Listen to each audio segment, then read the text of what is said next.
സാധാരണ മോഹൻലാലിന്റെ വലിയ ബജറ്റ് സിനിമകൾക്ക് ആദ്യ ദിനം തന്നെ നെഗറ്റീവ് അഭിപ്രായങ്ങൾ ലഭിക്കുന്നത് അടുത്തിടയ്ക്ക് നമ്മൾ കണ്ട ഒരു പതിവായിരുന്നു. അതുതന്നെയായിരിക്കും എമ്പുരാന് ലഭിക്കുക എന്ന് ഒരു കൂട്ടം പ്രതീക്ഷിച്ചിരുന്നു. എന്നാൽ അതല്ല സംഭവിച്ചത്. എങ്ങു നിന്നും പോസിറ്റീവായിരുന്നു അഭിപ്രായങ്ങൾ എത്തിയത്. ഈ പോസിറ്റീവ് കണ്ടപ്പോൾ അവർക്ക് സഹിക്കാനും പറ്റിയില്ല. പിന്നെ എല്ലാം നടന്നത് സോഷ്യൽ മീഡിയയിലൂടെയായിരുന്നു. വലിയ തരം ആക്രമണങ്ങൾ അത് പല രീതിയിലെത്തി. ഒന്ന് ഒതുങ്ങിയിരുന്നവർ ഒന്ന് തലപൊക്കി നോക്കി. ചിലരൊക്കെ ലീവ് എടുത്തിരിക്കുകയായിരുന്നു തോന്നുന്നു. ഇങ്ങനെ ഒരു സംഭവം ചെയ്യാൻ വേണ്ടി അവർ കുറച്ച് കഴിഞ്ഞാണ് ഇറങ്ങിയത്. അങ്ങനെ ഇറങ്ങിയപ്പോൾ അത് ശരിക്കും പ്രേക്ഷകർ മനസ്സിലാക്കുന്ന അവസ്ഥയിലേക്ക് എത്തി. ഇത്രയും ഗംഭീര റിവ്യൂ വന്ന സിനിമയ്ക്ക് എന്തിന് നെഗറ്റീവ് പറയുന്നു എന്ന രീതിയിൽ, അതും ചെറിയൊരു നെഗറ്റീവ് ഒന്നുമല്ല പറയുന്നത്, പടത്തെ തന്നെ വലിയ രീതിയിൽ ബാധിക്കുന്ന തരത്തിലുള്ള നെഗറ്റീവുകളാണ് പടച്ചുവിട്ടുകൊണ്ട് അവർ എത്തുന്നത്. എങ്ങനെയെങ്കിലും സിനിമയെ വീഴ്ത്തണം. എന്നാൽ ഇത് മനസ്സിലാക്കിയ മോഹൻലാൽ എന്ന താരത്തെ ഇഷ്ടപ്പെടുന്നതും സിനിമയെ ഇഷ്ടപ്പെടുന്നവരും ഒക്കെ ആ ചിത്രത്തെ വലിയ രീതിയിൽ സ്വീകരിക്കുകയായിരുന്നു ചെയ്തത്. പിന്നെ എല്ലാം ബോക്സ് ഓഫീസ് കണക്കുകളാണ് ഈ ഒരു രീതിയിൽ മറുപടി പറഞ്ഞെത്തിയതും. ഫസ്റ്റ് ഡേയിൽ വേൾഡ് വൈഡ് ഗ്രോസ് കളക്ഷനായി ഇപ്പോൾ ലഭിച്ചിരിക്കുന്ന വിവരങ്ങൾ പറയുന്നത് 65 കോടിക്ക് മുകളിലാണ്. നേരത്തെ 50 കോടി എന്ന് പറഞ്ഞത്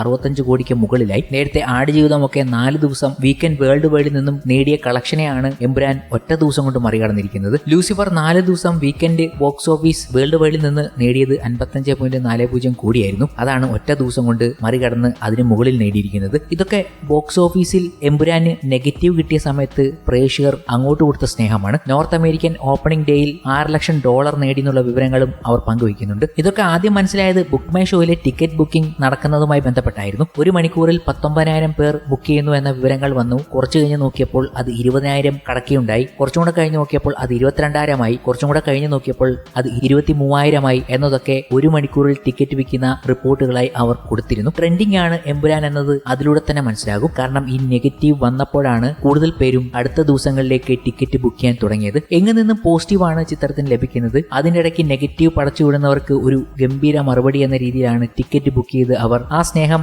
കാണിക്കുന്നതും. അങ്ങനെ ഇരിക്കുമ്പോഴാണ് ബോക്സ് ഓഫീസിലെ ഈ പ്രകടനം അവർക്കുള്ള ഉത്തരമെന്ന് പറയുന്ന അവസരത്തിൽ കഴിഞ്ഞ ദിവസം ലേറ്റ് നൈറ്റ് ഷോകളിലും എമ്പുരാൻ ഒരു റെക്കോർഡ് ഇട്ടു. ഈ റെക്കോർഡ് നേരത്തെ ഹോൾഡ് ചെയ്തിരുന്നത് ലിയോ എന്ന ചിത്രമായിരുന്നു. ലേറ്റ് നൈറ്റ് ഷോസിൽ 313 ഷോയ്ക്ക് മുകളിലുള്ള ഒരു റെക്കോർഡ് ലിയോ എന്ന ചിത്രം കേരള ബോക്സ് ഓഫീസിൽ ഉണ്ടാക്കിയിരുന്നു. അതിനെയൊക്കെ പുഷ്പം പോലെ എമ്പുരാൻ മറികടന്നു എന്നാണ് കഴിഞ്ഞ ദിവസം റിപ്പോർട്ടുകൾ എത്തിയത്. ആ ഷോ കൊണ്ട് വിവരങ്ങൾ നമുക്ക് ഉടനെ തന്നെ അറിയുകയും ചെയ്യാം. എന്തായാലും ഒരു പക്ക പൈസ വസൂൽ പടം തന്നെയാണ് എമ്പുരാൻ എന്നതിൽ യാതൊരു സംശയവുമില്ല. എമ്പുരാന്റെ പല രീതിയിലുള്ള അഭിപ്രായങ്ങൾ സോഷ്യൽ മീഡിയയിൽ നിറയുകയാണ്. കാരണം ഈ നെഗറ്റീവ് പറയുന്നവർക്ക് ഒരു അടി തന്നെയാണ് ഈ പോസിറ്റീവ് പറഞ്ഞുകൊണ്ട് എത്തുന്നവർ. തിയേറ്ററുകളിൽ മികച്ച പ്രതികരണം നേടി മുന്നേറുകയാണ് മോഹൻലാൽ ചിത്രമായ എമ്പുരാൻ. ആദ്യ ഭാഗമായി ലൂസിഫറിനെ പോലെ സ്ലോ പേസിൽ മികച്ച കെട്ടുറപ്പോടെയാണ് എമ്പുരാന്റെ തിരക്കഥയും മുരളീഗോപി എഴുതിയിട്ടുള്ളതെന്ന് പ്രേക്ഷകർ പറയുന്നു. പൃഥ്വിരാജിന്റെ സംവിധാന മികവ് മലയാള സിനിമയുടെ തന്നെ നിലവാരം ഉയർത്തുകയാണെന്നാണ് സാമൂഹ്യ മാധ്യമങ്ങളിൽ വരുന്ന അഭിപ്രായങ്ങൾ. ചിത്രത്തിൽ ഏറ്റവും കൂടുതൽ കയ്യടി നേടുകയാണ് ജംഗിൾ ഫൈറ്റ് സീൻ. അതുതന്നെയാണ് പൈസ വസൂൽ മൊമെന്റ് എന്നവർ പറയുന്നത്. ചിത്രത്തിന്റെ ടീസർ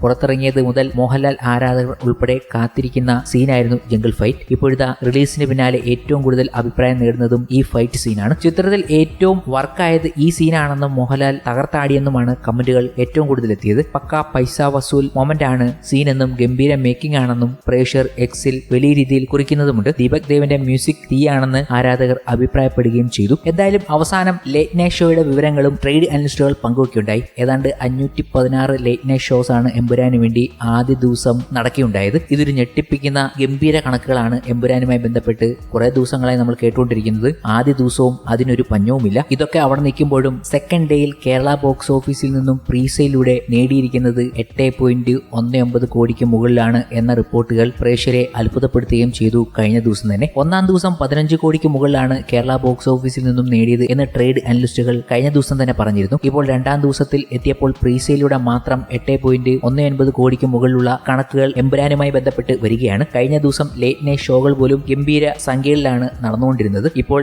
ഇങ്ങനെയൊരു റിപ്പോർട്ട് കൂടി വരുമ്പോൾ ഇന്നേ ദിവസം നിങ്ങൾ രാവിലെ കേൾക്കാൻ പോകുന്നത് അതിലും വലിയൊരു സംഖ്യയുടെ റിപ്പോർട്ട് തന്നെയായിരിക്കും. ഈ സംഖ്യ കാണുമ്പോൾ പ്രേക്ഷകർ തന്നെ ചോദിക്കുന്നു, നെഗറ്റീവ് റിവ്യൂ അതെന്താണ് എന്ന്. അതൊന്നും ഈ ചിത്രത്തെ ബാധിക്കുന്നില്ല എന്നതാണ് അവർക്ക് ഇത് കാണുമ്പോൾ പറയാനുള്ളത്.